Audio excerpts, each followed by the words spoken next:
Tonight, we are having a private convo with Pastor Chris and Lauren Lumotan. Magandang gabi. Thank you for joining me. Gabi, Good evening, Doc. Good Thank you for having evening. Thank you for being here at Private Convos with Doc Rica. Alam niyo ba, first question, alam niyo ba kung anong pag-usapan natin? Do you have any idea? Relationships. Relationships! Sige. Doon tayo sa relationships. Doon muna tayo magsimula. Ano? Yes. So, paano kayo nagkakilala?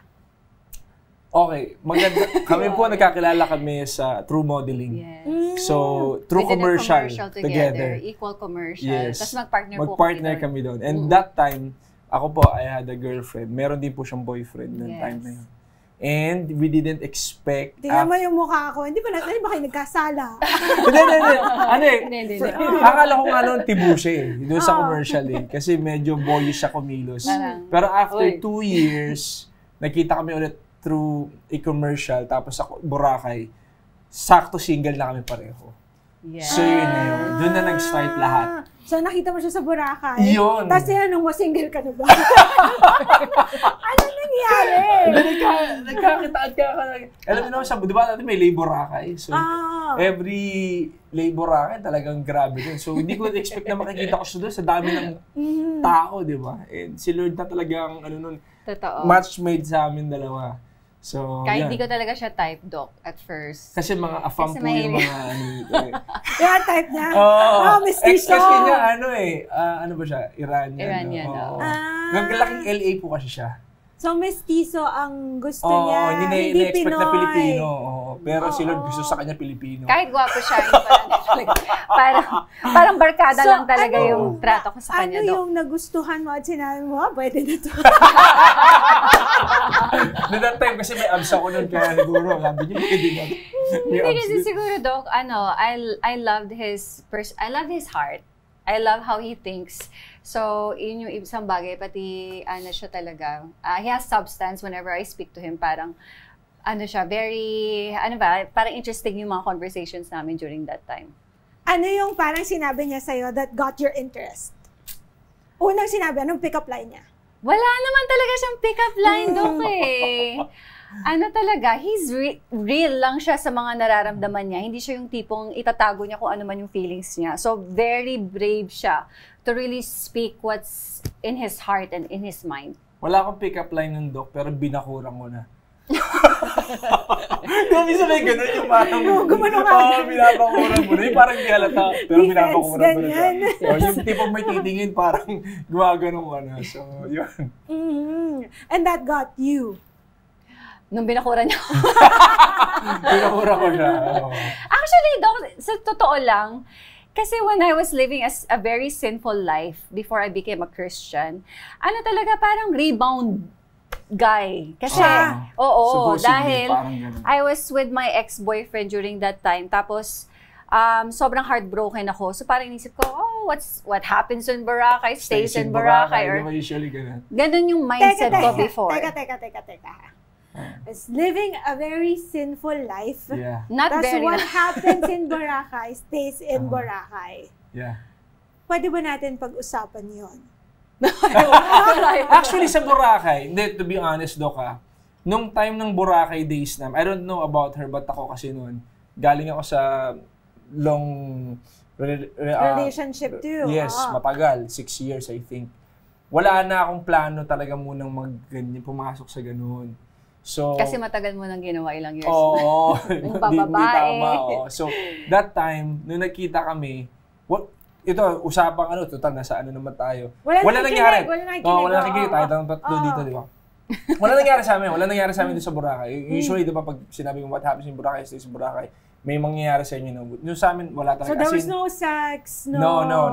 As in, doon lang nag-spark yung holding hands, meron? Wala din Kasi hinuhook up niya ako sa cousin niya from LA.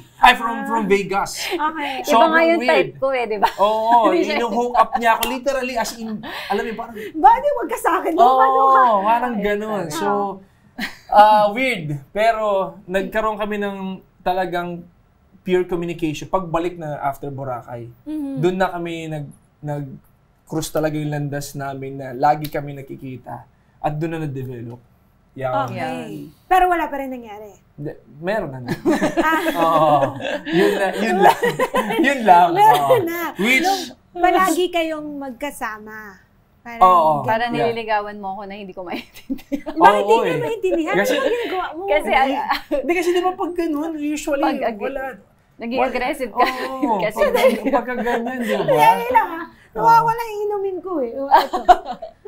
Ako, naging aggressive ka. Oo, di ba pag ganyan, syempre wala ka ng parang wala ka namang formula para ligawan mo yung isang babae para pag naramdaman nyo na pareho at siya rin nararamdaman may gusto sa'yo.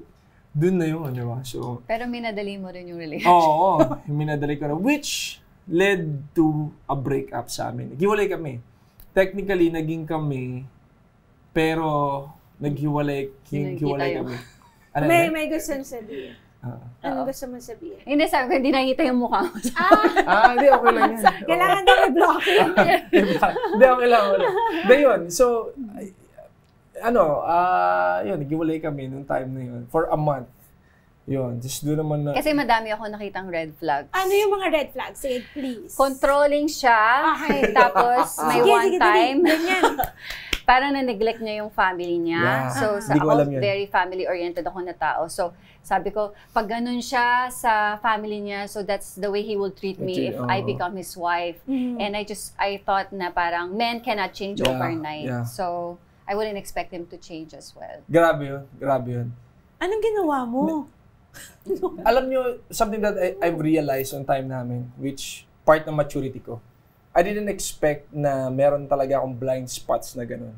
Which, lahat tayo may blind spots. Kaya maraming relationship na nag-break agad or kahit sa mag-asawa nga, di ba, minsan hindi pa nila alam.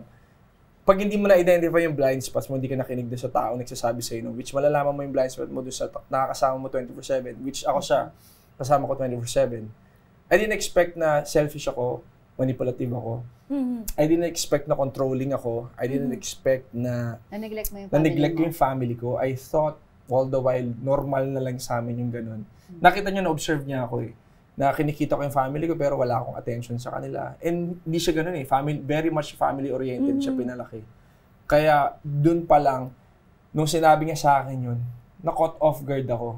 Kasi nung sinabi niya sa akin yung binrek niya ako. Okay, alam mo yung parang after niya ilatag sa'yo, ayoko na, tapos na tayo. So, kumbaga parang wala ka ng chance, paano mo i-redeem yung sarili ko? So, ano nangyari? Paano mo ni-redeem yung sarili mo? Ayaw na niya eh. To be honest, nung time na yun, wala na kasing peace sa magulang ko. Oo, yung parents niya kasi sinasabi ng magulang ko, desperado ka na ba? Itong boyfriend mo, meron ng asawa. Pero wala talaga siyang asawa nun. But they had a kid together. Okay. They had a 2-year-old kid together that time. Yeah. Sabi niya, desperado ka na, ganyan. Tapos, ang dami ng red flags, pero ayaw mo pang break-upan. So, walang peace with my parents. Kaya sabi ko, I want to honor my parents. And that's the time when I was really turning to God na mas nakikilala ko ang Diyos. And what made you turn to God? Because you did say you led a very sinful life. Yes. I experienced brokenness, Doc. To the point na parang I didn't have any money, I didn't have work. Tapos yung family ko, they were in the US. So parang I didn't want to parang be a burden to them. So parang pa-atheist na kasi ako nung time na yun eh. Na I doubted the existence of God. I don't feel Him. I don't know if He actually exists. And parang I felt like I was a good person. Kasi yun nga yung blinded ako na parang I thought I was a good person. And sa worldly perspective, I was parang okay akong babae. Parang I'm not really, evil or anything like that. Pero I experienced brokenness and to the point na one day sa room ko, grabe yung iyak ko. Tas parang, Lord, pwede ba kayo magparamdam kung nandyan kayo? Kasi I had no one to turn to but Him. Tas doon ko naramdaman yung presence niya. Tapos after that, bigla na may tumawag sa aking trabaho. Tapos parang, pwede ka magtrabaho? Sabi ko, pwede. Kasi sabi ko, Lord, gusto ko nang sumunod, gusto ko nang makilala kayo. And dire-diretso na yung... When you say sumunod, you wanted to die? So, no. I gusto ko nang sumunod na parang I want to To okay. follow Parang- You want to follow your lead, parang his lead. Yes. Whatever it is that you want me to do, I will do it for you. Yes. Not to that point pa before, but it led to that point naman po. Kasi sinasama Tapos ko siya nakilala sa mo church. siya. Oh, hindi. Yun na yung time na naghiwalay kayo. Yun na yung time na naghiwalay Yun na yung time Yeah. na na-realize mo, sabi ni Lord, no. Ganyan, parang red flag. Decision niya yun. Decision ko lang yun because there was no peace sa family ko and I wasn't honoring my parents because ayaw nga nila siya para sa akin. Kaya ako siya binirikapan. And because of the red flags, of course. Sabi ko nga sa kanya, man, do not change overnight. So, tapusin na natin tong, and just go back to your ex-girlfriend and you have a kid together. So, you're better off with So, that. gano'ng katagal ka nag-change? Mga 1 week? Di, ano eh, weird Actually, lang. Doc, abrupt yung change niya. Weird. As in, Ay, delikado yun. Sobrang weird kasi ganito. Ano nangyari? Since ako may background na ako ng Christianity that time. Because when I was 17, 18, subscribing pastor na ako when I was young. Before I turned into modeling. Technically, call center, tas modeling. Tas doon nga kami nagkakilala. For so long, I've been doing that. And meron na akong background. Kaya alam ko na yung dapat kong gawin. Since ganun yung, di ko alam na ganun yung situation niya. Ako, dumating talaga ako sa point na dead end. Like, turning point yung nangyari sa amin. That is why I prayed, I fast, na which hindi ko ginagawa for so long. Kasi talagang nagpiplead ako sa Lord, Lord, ayoko na, pagod na ako na, possible ka dumating sa point na na pagod ka na sa paulit-ulit na routinary na heartbreak, cycle ng babae, ng inom, ng party, cycle na lang siya. So pagod na ako sa ganun that time. Gusto ko na parang meron na akong nilulook forward na gusto ko na mabago na yung trajectory ng buhay ko. That is why when I prayed na ganun, there's something in me na may na-unlock. And I think one factor na dahil may na-unlock sa akin is the humility na ginawa ko sa Lord. Because all my life nung time na yon, I keep on relying on myself. Yeah, I keep on relying on myself. And that's why God allowed it to happen sa amin. Because pinakita niya sa akin na without Him, really, I can do nothing. Tapos yun, nagulat ako after a month, nagka-message din kami. And then, dun na, parang nabigyan ako ng opportunity to... Pero party sabi niya, gusto ko na Lord ng babae na mas mahal kayo. Kasi sabi ko, yun ang prayer ko eh. Hindi ko naman sinabi, bonus na lang na maganda na. Kumbaga ang prayer ko, Lord, gusto ko na mas mahal ka. Kasi sa dami na din na, kumbaga, hindi naman sa pero may mga ilan na rin na date ko sa industry, ganyan. So, madami ka ng babaeng na-date? Before, nung womanizer nga siya dati. Oo, kasi, alam mo, minsan naghahanap ka, doon nga na-realize ko, hindi ka dapat talaga maghanap. Huwag ka maghanap. Totoo. Oo, hindi ka talaga dapat maghanap. Kasi hindi mo talaga matatagpuan eh, pag naghahanap ka. Yun ang masaklap eh. Wait lang. Tinatry kong patsi-patsihin lahat ng nangyari. Diba? Ang bilis ng pag-uusap. So, before you met her in this industry, naging babaero ka. Yeah. Let's For call it 15 years, nag-backslide po siya. Tapos, ano ibig sabihin ng pagiging babaero mo? Like, one woman after the other? Were you cheating on your girlfriend? Were you... Dumating ako sa point na gano'n na. Like, nung hindi na nag-work yung relationship, doon na nagkaroon na ako ng cheating din. And then, prior pa doon, of course, prior ako magka-girlfriend doon, iba-iba din. Hindi ako mahilig sa commitment eh. Before, hindi ako mahilig sa girlfriend, hindi ako magano'n. Kumbaga para sa akin, friends with benefits, more on sa ganun ako. So, kaya weird lang din talaga na ma-inlove ako ng ganun sa kanya. Kasi what made it weird for you? Kasi nga, siguro dahil naging lifestyle ko, na yun nga, one woman to another, ganyan. Ayaw ng commitment. Maliban dun sa naging 6 years na relationship ko. So, na yun, after nun, at least dalawa pa, parang ganun na. Pero hindi, kumbaga parang ako eh, parang sabi ko, hindi rin, uulitin ko lang. So, doon ako nag-start mag-pray. Lord, sabi ko, gusto ko ng babae na pangmatagal na panghabang buhay na yung mahal ka kaysa sa akin, period. Di ko alam kung wala akong sinabing looks, wala akong sinabing qualification, wala akong sinabing gano'n sa Lord. Pero nung na-meet nga niya ako noon, party animal ako, lagi ako naglalasing every week.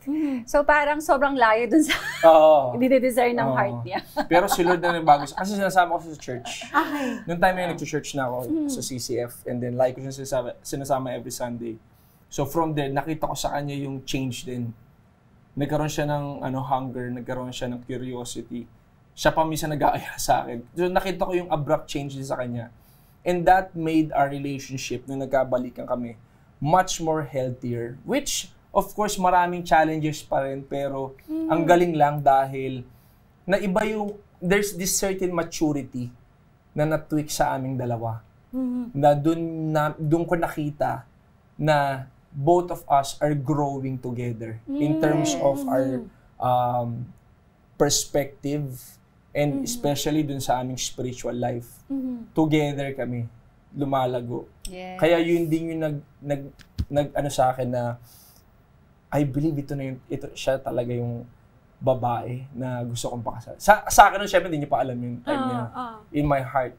Kasi nakikita ko, dito yung purpose ko eh. And I am walking with someone to a certain purpose. Kasi mahirap sa atin, lalo na sa Pilipinas, minsan di naiisip ng tao yung together you're walking with purpose and on purpose eh. Minsan tayo, pogi, maganda. Parang power couple. Ganyan. Pero walang purpose. Walang purpose. Diba? Purpose. Yun yung nani-neglect na factor a lot of time. Kasi sa akin, sa ilan na counsel ko mag-aasawa, na-counselan naming mga couples, maraming nagkakaroon ng mga regrets eh. Madalas nakakarinig kami ng gano'n. And the Bible says, sino man pinag-isa na wala sino man makapag-iwalay. And sad to hear lang na may mga mag-aasawa na sasabihin nila na baka hindi talaga siya yung para sa akin, baka meron talagang para sa akin. Alam mo yung gano'n. Pero mag-asawa na. So, ibig sabihin, hindi nila nakikita yung purpose nila together. Yes. That's I believe one of the main factor as well para magkaroon kayo ng long-lasting at meaningful relationship eh. Yes, actually. Meron lang ako i-share Yeah. Kasi in science naman, no, 'di ba, merong mga in couples may mga 7-year itch tayong tinatawag. Yeah. Pero nung napag-aralan 'yon, it's apparently na kapag after 7 years, malaki na yung anak mo, 7 years old na yung anak mo, wala na kayo, kaya na niya mag-isa, nawawalan kayo ng goal together as husband and wife. Kaya kayo naghihiwalay. But to get to your point, it's having a common goal. Common goal, diba? Yeah. Common goal. Ano ginagawa ng ibang mag-asawa? They recontract, nag-aanak ulit sila. Hanggang dumami para kahit na hindi nila gusto. But it's really about having a purpose na kayong dalawa. Exactly. Diba? Exactly. Merong mga purpose na pwedeng magkahiwalay kayo kasi may hiwalay kayong buhay. Totoo. Pero dapat meron kayong purpose na kayong dalawa. Diba? I agree with that. So, but I get what you're saying. On that sense, anong purpose nyo? Kami, unang-una. Individually, meron. Siguro sa akin po, katulad ng sinabi ko po, from my past, I was living a meaningless life. Kahit nag-artista ako, parang there's always something parang missing na I felt like I wasn't contributing to society. I wanted to make a difference. I had that heart. I had the heart for children. And yet, yung mga binibigay sa aking roles na parang kontrabida, mga agon na may asawa. So parang sabi ko, paano nakakatulong sa tao? Puro mga pa-sexy yung mga pinagpapagawa sa akin sa mga scenes. And there was one time when I really cried to God and I said, I realized I was living a meaningless life and I wanted to live a meaningful life. And I kept praying for my specific purpose. So, hindi sa akin ni-reveal ni God yun agad, pero I believe ni-reveal niya sa akin nung ready na ako. Malaman ko ano man yung purpose na yun. And yung purpose ko is to teach children, to raise them up in a godly way na talagang mag-build ako ng strong foundation in them. Kasi maraming children na are able to make a lot of mistakes when they're older because they don't have a strong foundation. They don't know the biblical principles that's in the Bible. So yung ginagawa ko, I teach children and I nurture them sa church. And as a wife of Pastor Chris, as a pastor's wife, we do counseling together. We do the same mission together. We disciple couples, parents, and families together. Nice. How about you, Pastor Chris? Ako, basically, isa lang naman din ang mission ko which is yung Great Commission ni Lord, which is to go and make disciples. Ako, once in my life, gaya na sinabi ni Lord, I've been broken, living in the dark, which the Lord had saved me. And my purpose as well is to fish men for the Lord. I've been in a situation na muntik na ako mamatay because of drugs. So many instances in my life na talagang dumaan ako depression, emptiness, those things. And I have friends, co-workers na during the pandemic, ilang mga tao nakita ko, which may iba natuluyan because nagpakamatay. Trigger warning, sorry. But for some, they end their lives because of Hindi nila kinayaan, hopelessness. And I've talked to a lot of people during the pandemic na out of nowhere, tatawag lang sa akin doon, nasa brick ng magpapakamatay. And even now, I'm teaching modeling, commercial acting in a camp for how many years already. Puro mga bata to. And may mga activity ako na pinapagawa through acting na tinatanong ko sa kanila kung ano yung hugot nila. And some of them, yung may isa doon, kagabi lang nag-try siya magpakamatay, nabuhay lang siya. Kaharap ko lang siya ngayon at nagsasalita at umiiyak. I mean, ang dami, no? So, one of the reason na ginagawa ko talaga is that to allow God to move in their lives, na mabigyan sila ng hope. Hindi ako yung nagbibigay ng hope, si God. I'm just a vessel. So, kaming dalawa, sa kanya, sa kids, ako, technically, in all areas, not just because of being a pastor, because it's just a title, but my heart's desire is for the lost. Parang yun yung naging channel mo, yes, diba? Yes. Parang for me, ito yung naging channel ko with my advocacy. And it's, for you, it's being a pastor. Yes. And together, parang pareho kayo ng goal. To be used by God. Yes. In all areas, in all aspects, in all platforms. Since kami rin, biniless kami ni Lord ng platform. So, ginagamit namin for His glory. Yeah. And speaking of His glory, diba? We talked about your relationship. But this show is really about sex. Kasi sex and relationships therapist ako. Ready na? Yeah. Game. And you did say na before you went into like pastorhood, may mga pagkakasala kayo. Ano yung mga pagkakasala na yun? Well, technically, yung premarital sex. Isa yun. So, for so long talagang mahaba din. We live in that situation. Talagang namin yun, kahinaan, kumbaga. Kasi sa society natin, talagang yun ang parang normal. It's a normal thing. That is why, kahit may asawa ka na, iisipin mo, normal pa rin siya, di ba? Kasi nasa sistema mo na eh. And that is why yun yung bagay na sobrang nahirapan kami when we were like talagang being devoted to God. Because we're still living. Hindi pa kami mag-asawa nito. Kaya nagkaroon kami ng specific decision nung nag-propose ako sa kanya. Ang galing lang. To be honest, yung asawa ko talaga, praise God sa buhay niya. Kasi totoo yun eh. Nasa babae yung susi. Kahit anong pilit ng isang lalaki kung hindi ibibigay ng babae yung diamond. I beg to disagree. Seryoso ba? Disagree? Kasi bakit mo siya pipilitin kung ayaw naman niya? Hindi, yun nga. Exactly. Yung kumbaga parang sa kanya, kasi mag-fall sa rape yun kapag pinilit mo. Diba? Ibig ko sabihin, like, nasa babae talaga pag ayaw nila, wala talaga mangyayari. Not unless pipilitin mo, mag-fall sa rape yun. Pero pag may self-control talaga yung babae, pag talagang firm siya, no? Talagang talagang... Pero bakit hindi ka pwede maging firm na no? Kasi siguro mas talaga ang lalaki. Diba? Mas lastful. Totoo. Like sa akin, personally, talaga, nung time na yun, ibang klase yung lust.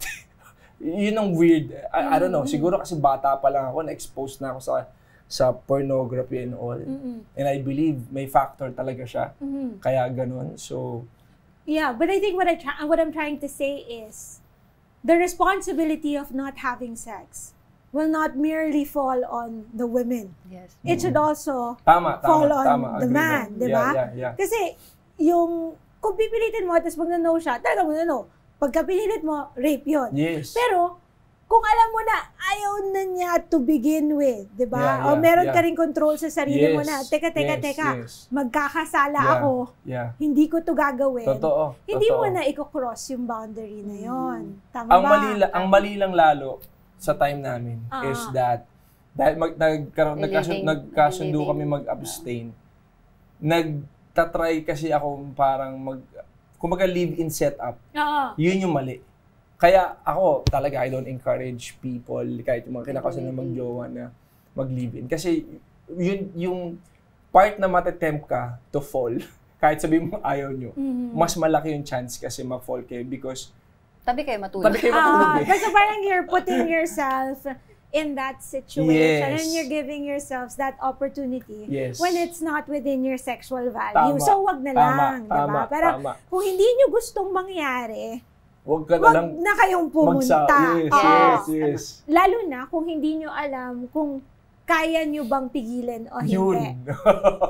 Parang gano'n, diba? Mapapala din yung responsibility rin sa'yo.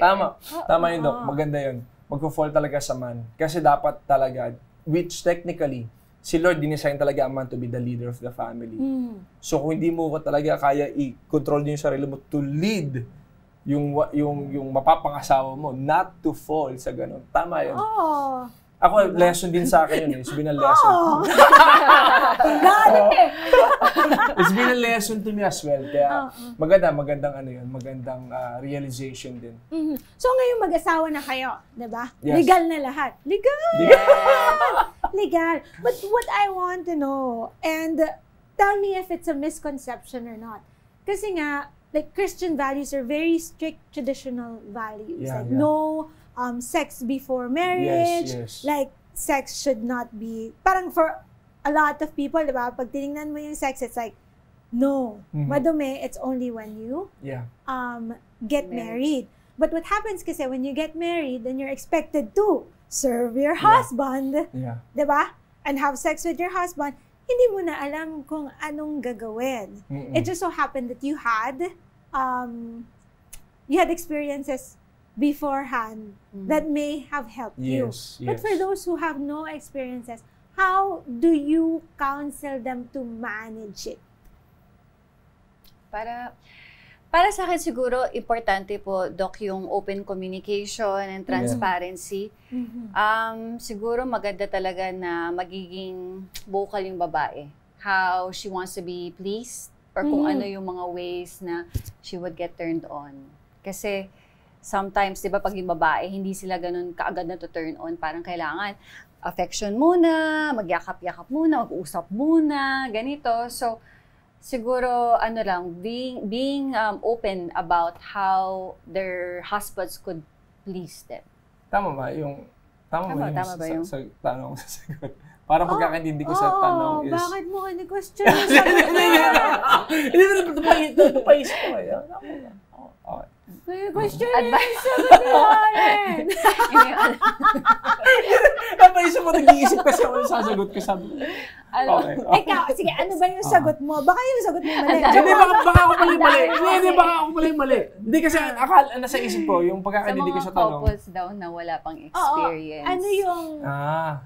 parang, tapos pupunta sa inyo, diba? With that kind of question, ano yung mapapayo mo sa kanila? Kasi hindi nga natuturo kasi sa lahat yung ano. Kumbaga ganito, nakalakayan natin sinasabi ng magulang natin, huwag kayong mag-sex ha, bago dapat kasal muna, gano'n, di ba? So technically, yun lang yung phrase na yun na natatandaan natin eh. It's masama yung sex ha, gano'n, di ba? Pero ang problem is hindi kasi na-explain yung possible ko. Tatawa! Tama ba? Tama ba ako siya? Alala ko siya. Hindi kaya may boss si Baba mo. Oo, hindi kinigaya mo si nanay ko kasi ganun yung nanay ko lalo sa akin ng bata ko. Natawa tuloy siya. Hindi, ganun din yung mga phrase kasi nung nakalakihan ko eh. Which hindi kasi na-explain bakit bawal. Technically, pag sinasabing bawal, mas nagkakaroon tayo ng curiosity. Right? To patago mo gagawin. So, siguro kaya patago ko siya ginawa. I believe kaming dalawa, ang ginagawa talaga namin when we counsel, lalo na yung mga boyfriend-girlfriend pa lang, ina-explain namin sa kanila yung mga possible consequences. The Bible is saying sa Genesis 2, yung bagay na pinag-isa ng Diyos, through marriage, they are one already. Sinasabi yan pag kinakasal. And walang sino man makakapag-iwalay. Which, yung joined na word in Genesis 2 is that joined emotionally, joined physically, joined spiritually. So once na nagkaroon kayo ng sexual intercourse, connection, merong tinatawag na soul ties. So technically parang glue, dalawang papel, nilagyan mo ng glue, pinag-isa mo, technically isa na yun. So pag tinanggal mo yan, mapupunit. May damage, right? Same goes sa atin. That is why a lot of people, they have damage. Emotionally, mentally, mahirap makamove on. Pansinin natin pagka ganun, ang hirap makamove on. Parang dala-dala mo pa rin yung fractures ng past ninyo in all. May boyfriend ka na, may girlfriend ka na, pero iniisip mo pa rin siya in all. Because of that, those things. May mga bagay na somehow, hindi ganun naiintindihan pa ng lahat, pero mauunawaan mo siya because pag naranasan mo siya, makikita mo yung sarili mo na, oo nga, nung ganun ako pinagdaanan ko yun So maganda, na-explain po sa kanila ng maayos na bakit ba natin dapat gawin yung sex in a context of marriage. Kasi if not, kaya may mga iba hindi po naniniwala sa marriage eh. Kasi they think na normal naman, nakukuha ko naman yung gusto ko sa babae o sa lalaki and all. So nawawala po yung konteksto talaga na si Lord, dinesign niya tong marriage at dinesign niya yung sex for us to enjoy. So, na parang the union, di ba? For it to make your relationship stronger, happier, more pleasurable. So it's like joining the man and the woman talaga na mas masaya. Yun. Hindi lang yung joining man and woman, trabaho ka dyan and whatever. Ganda. But it's really connecting the two, right? Yes. And So, pwede I rin ako believe magpastor also Pwede ako. I love that. Pero lector commentator kasi ako si Bana. I also believe din, Doc, kasi it's really for our protection din sa marriage. Kasi, like for example, sabi sa Bible, we must submit to our husbands in everything, sabi doon. And sa sex, ito po, naging struggle ko rin, syempre, nag-aalaga ka ng baby, ganyan, parang hindi mo talaga siya maiisip. And then, kapag kailangan ng husband mo yon, which is, ang first priority ko is my husband, not my child. Kasi, kanino ba ako nag-vow? Sino ba yung mga kasama ko habang buhay? Yung husband ko. And, pag ako nahihirapan talaga ako, iniisip ko lang na, this is a blessing from God and it's really for our own protection. Because kapag hindi ko yon binigay yung emotional need ng asawa ko, yung physical need niya, pwede siyang ma-fall into temptation sa iba. Kaya importante na kapag kailangan niya, as a wife, I submit to that. Even if I don't feel like doing it. Na-enjoy mo ba pag nasasubmit ka? At first, kasi parang, syempre, wala kang gana. Parang, tamad na tamad ka, gusto mo na lang matulog. Starfish ka na niya. Pero ano naman, Doc, kunyari, pag nag-kiss na kami, gano'n, parang, nagaganahan na ako. I think that's what's important. I think that part. Kasi, there are a lot of women who feel obliged. From your narrative, diba? But I feel obliged. I'm just gonna give this to my husband. Even when ayoko, o napipilitan ako. And what's missing there is yung hindi siya nagaganahan. Walang ginagawa itong si lalaki para maganahan ka. So kahit ayoko, papadede akong bata, ayoko, Han, gusto ko sex. O sige, ayan, buka ka, diba? Na walang, tas pasok na lang si asawa, wala siyang ginagawa for you to enjoy the But sexual hindi naman siya ganun. experience. Exactly. So, kailangan talaga I ganun think yung husband. Tama. That's the point Very that I'm trying important. to get Yeah. across, Maganda yan, right? marinig ng mga viewers kasi Oo. most likely So, meron sa ano kanila. ginagawa mo para maganahan siya? Well, technically, ano naman. Bigla na paisip, parang nahirapan niyo sa tanong eh. Akala mo, Bilang pastor. Hindi, to be honest, syempre, ano naman gaya nga ng sinabi ko kanina, it was designed by God and hindi lang para sa isang tao yung mag-enjoy. Yes.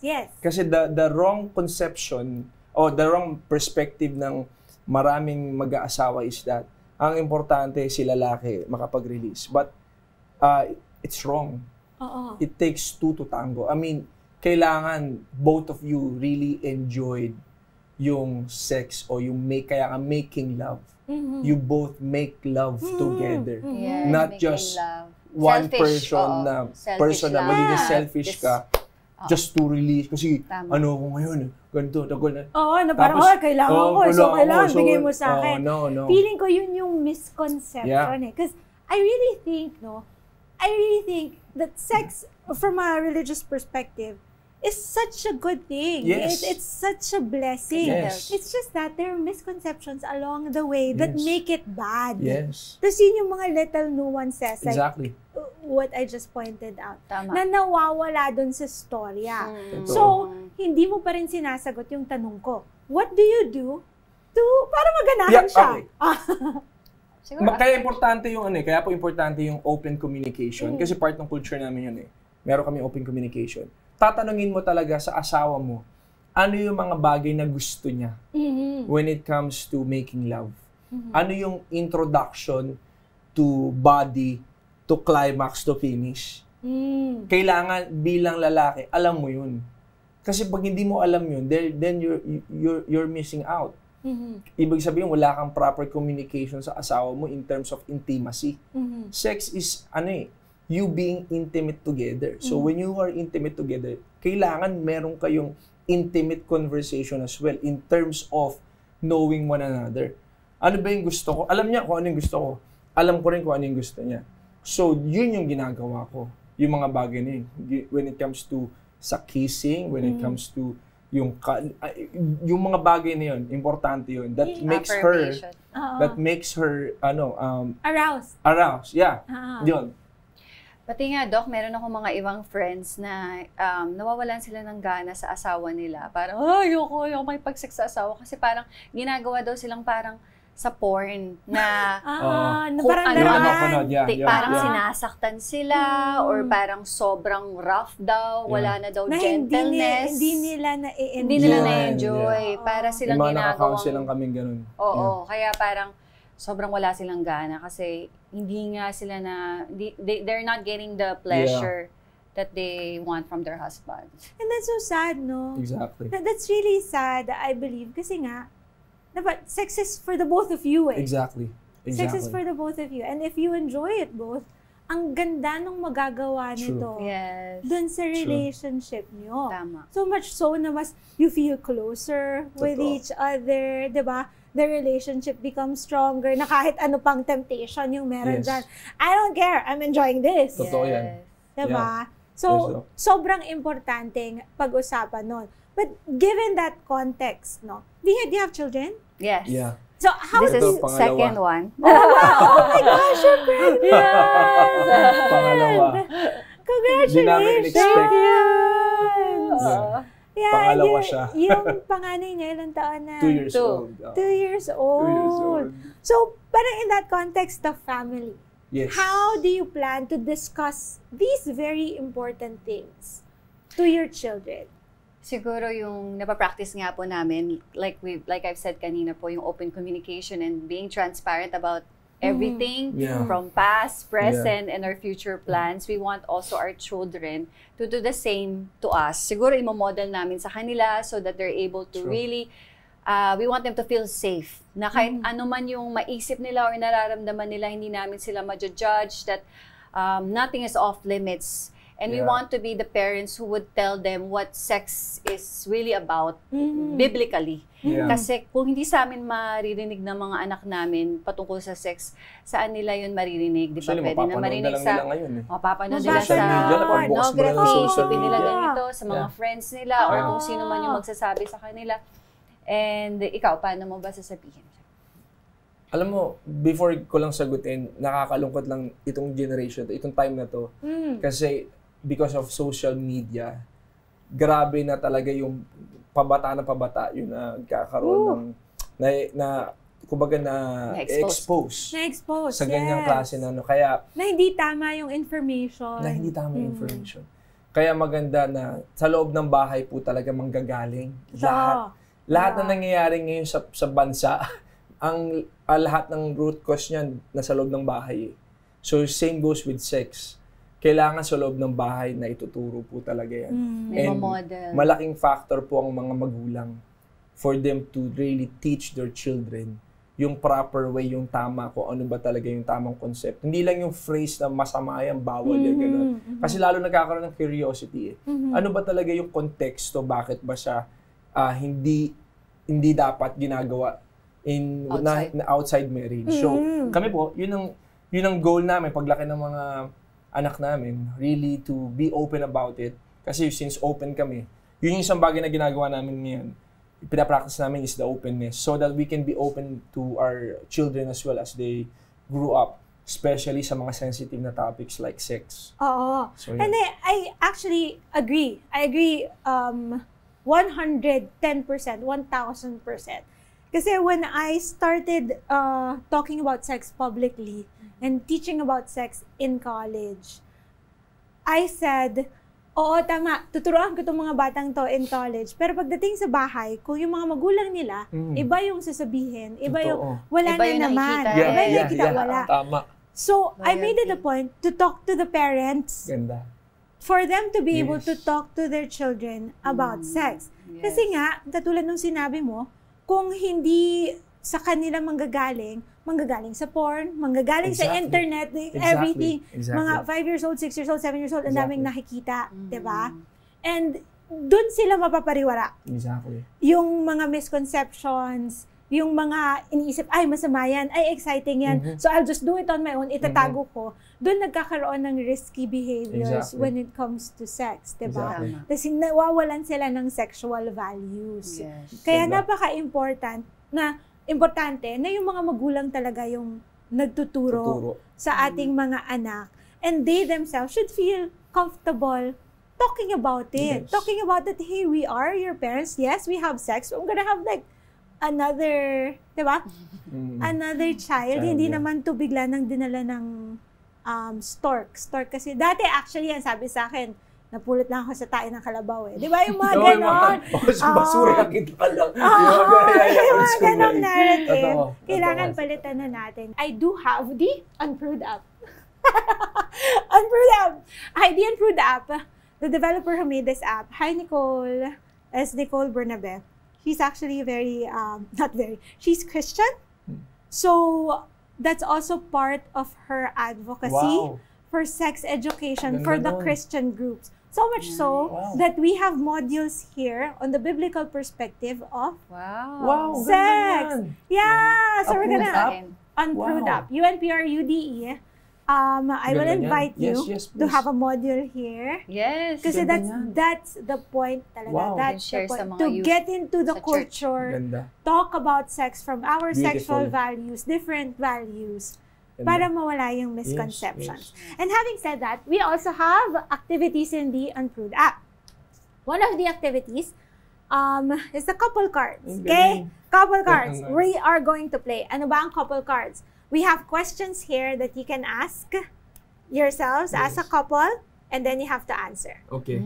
Ready na kayo? Ready na kayo. Game. First question. How would you like us to communicate when we're aroused or horny for each other? Kami very open eh. Pag talagang literal. Paano? Sinasabi sa niya. Sige, ikaw.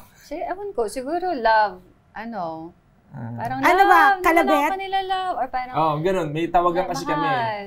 Oo. Love mo na. Love mo na ako. Wala ako. Love mo naman ako ngayon. Ganun. Naglalambing. Oo. Lambing. Lambing. Ganun kami. Hindi yung, kasi, minsan may di ba gano'n, may mga nakakausap kami, kakalabit sa madaling araw daw. Sana kami hindi. Nung mag-boyfriend girlfriend kami, pero dahil nga na-build namin yung open communication, napakadali namin ma-communicate niya sa isa't isa. Kasi dati, nung mag-boyfriend girlfriend kami nga, dahil ginagawa namin, madali ako magalit kapag hindi binibigay. Which marami palang lalaking gano'n. Nagwawala, nagdadabog, nagwo-walk out. Diba? Pag hindi binibigay, ganun pala. Diba? Oh my gosh! So, na-realize ko nung... Karapatan mo, boy!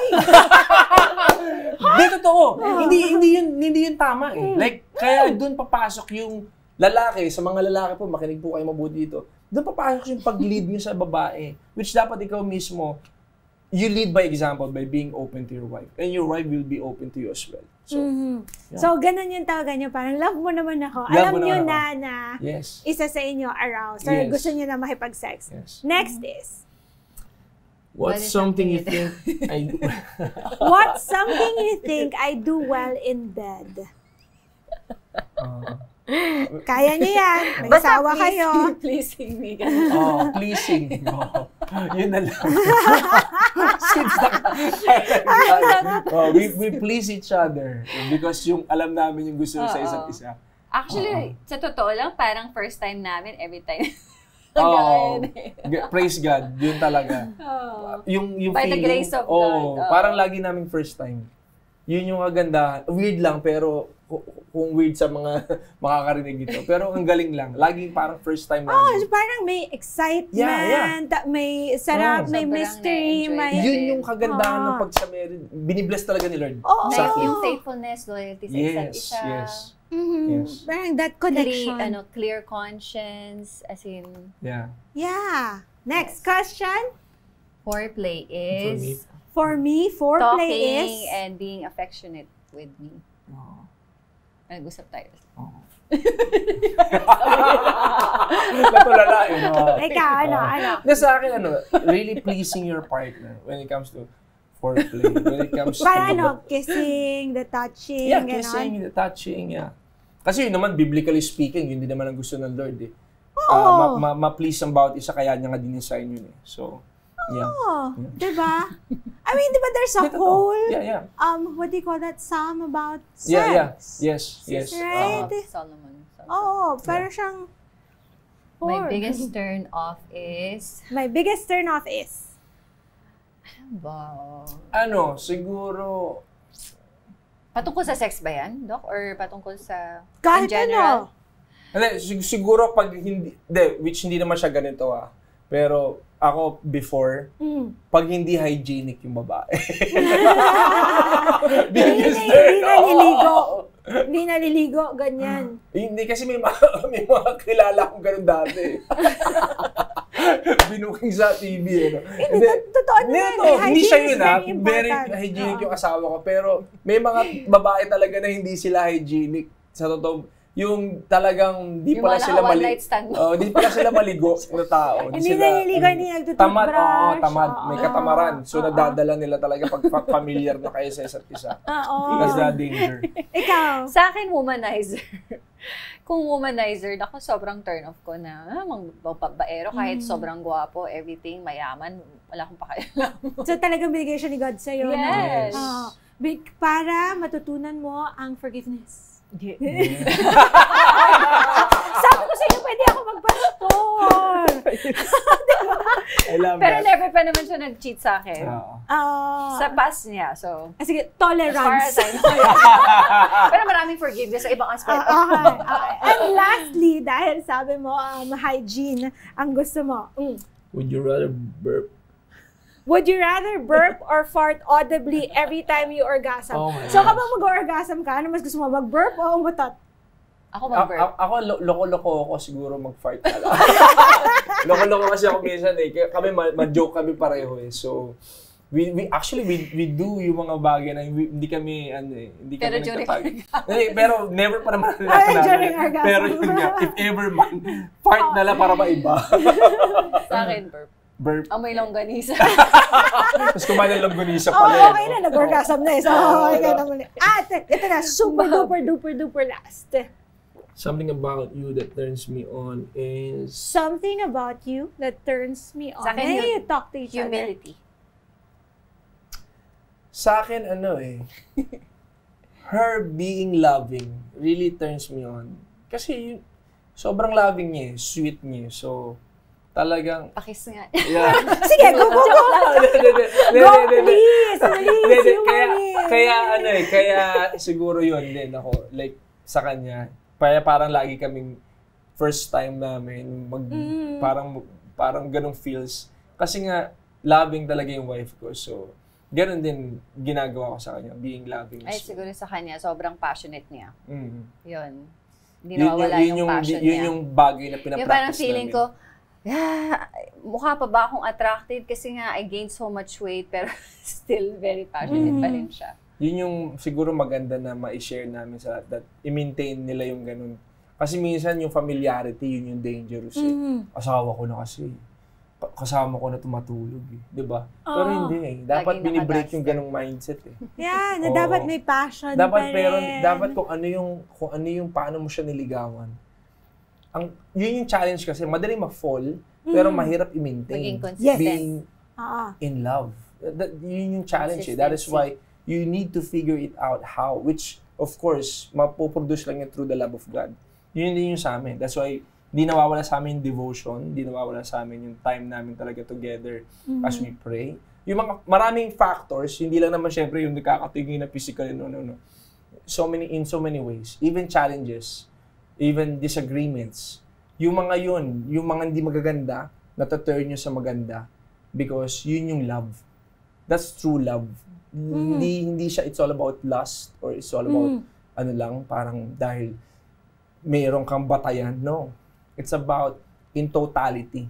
Na dumadaan kayo sa challenges, financial, sa troubles, pero na-maintain nyo pa rin yung talagang love nyo isa't isa. Yun ang unconditional love. Oo, I think it's the acceptance too of one another. Na kahit may problema tayo o kahit meron akong hindi gusto sa'yo, alam ko that we can work on this together. Hindi yung parang, bahala ka dyan sa buhay mo, sungit mo. Hindi ganon. So I think it's that kind of mindset that makes the relationship stronger. And also makes you closer to each other. So much so, every time nagsisex kayo, parang first time. And speaking of, magsisex kayo ng parang first time, I have a gift for you. Oh, thank you so much. From Unprude. Thank you. Biglang sabi ko, parang ano to?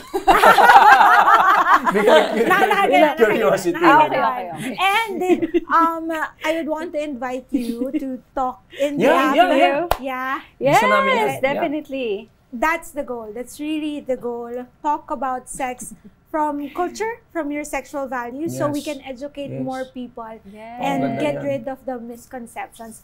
Especially and show sa people, show people how beautiful sex is. Yes. Diba? Yes. Yun lang. Thank you. Ay, thank you, Bao. Pwede ka na magpastor, ha? Lector commentator ako. Pwede bang dalawa? But thank you. Thank you so much for being so open, for being so honest. Thank you so much po. I hope the conversation is good. And I hope to have you back again. Yes.